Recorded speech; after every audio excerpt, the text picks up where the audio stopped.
أعوذ بالله من الشيطان الرجيم بسم الله الرحمن الرحيم ادعوا ربكم تضرعا وخفية إنه لا يحب المعتدين صدق اللہ العظیم۔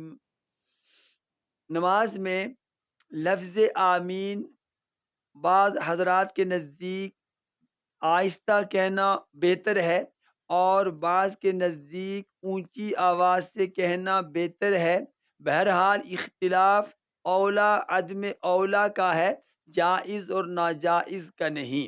جو آیت کریمہ میں نے تلاوت کی ہے، اس میں اللہ رب العالمین فرماتے ہیں کہ اے مسلم، تو جب بھی دعا کرے تو گڑ گڑا کر کیا کرے اور آہستہ خفیہ کیا کریں، اس لیے کہ اللہ رب العالمین حد سے بڑھنے والوں کو پسند نہیں فرماتا۔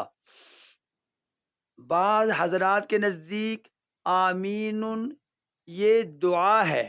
اگر آمین کا لفظ دعا ہے تو پھر اس آیت کی روشنی میں اسے ہمیں آہستہ کہنا چاہیے، اس لیے کہ اللہ نے خود فرما دیا ادعوا ربکم تضرعا وخفیہ، کہ میں رب العالمین سے جب بھی دعا کرو گڑ گڑا کر عاجزی و انکساری کے ساتھ اور آہستہ آواز میں دعا مانگا کرو۔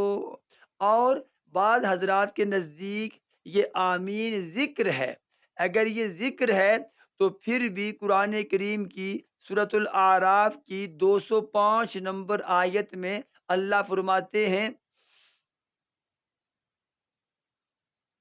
اللہ رب العالمین کا فرمان عالی ہے وَاذْكُرْ رَبَّكَ فِي نَفْسِكَ تَضَرُّعًا وَخِيفَةً وَدُونَ الْجَهْرِ مِنَ الْقَوْلِ، کہ جب بھی اپنی ذات میں اپنے رب کو پکارو تو گڑ گڑا کر، خیفہ آہستہ آواز میں پکارو، آواز تمہاری زیادہ اونچی نہیں ہونی چاہیے۔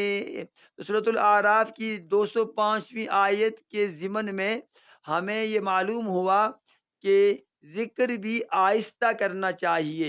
تو اگر آمین ذکر ہے تو اس آیت سے معلوم ہوا کہ اسے آہستہ کہنا چاہیے۔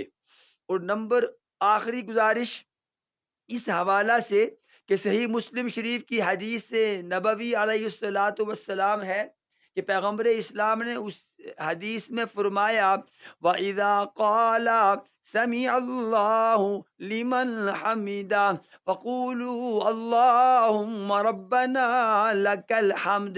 اسی حدیث میں فرمایا وَإِذَا قَالَ وَلَا الضَّالِّينَ قولوا آمین، فرمایا کہ جب امام ولضالین کہے تو تم آمین کہا کرو۔ اور اسی حدیث میں فرمایا کہ جب امام سمیع اللہ لمن حمدہ کہے تو تم اللہم ربنا لک الحمد کہا کرو۔ اللہم ربنا لک الحمد یا ربنا لک الحمد، ہم چونکہ آہستہ آواز میں کہتے ہیں، سبھی آہستہ کہتے ہیں، تو اسی حدیث نبوی میں فرمایا کہ جب امام ولضالین کہے تو تم آمین کہا کرو، تو معلوم ہوا کہ اللہم ربنا لک الحمد کی طرح آمین بھی آہستہ کہنا چاہیے۔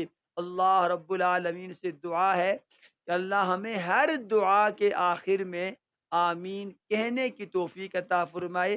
آمین کا مطلب ہے اللہم استجب، کہ میرے رب ہماری دعا کو قبول فرما۔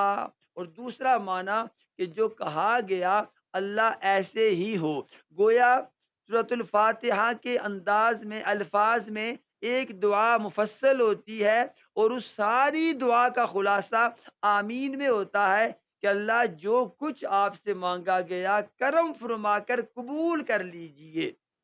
اللہ ہمیں جی بھر کر دل کی عطا گہرائی سے ایقان اور یقین کے ساتھ کہ ہماری دعائیں قبول ہوتی ہیں، آمین کہنے کی توفیق عطا فرمائے۔ آمین ثم آمین وما علی الا البلاغ المبین۔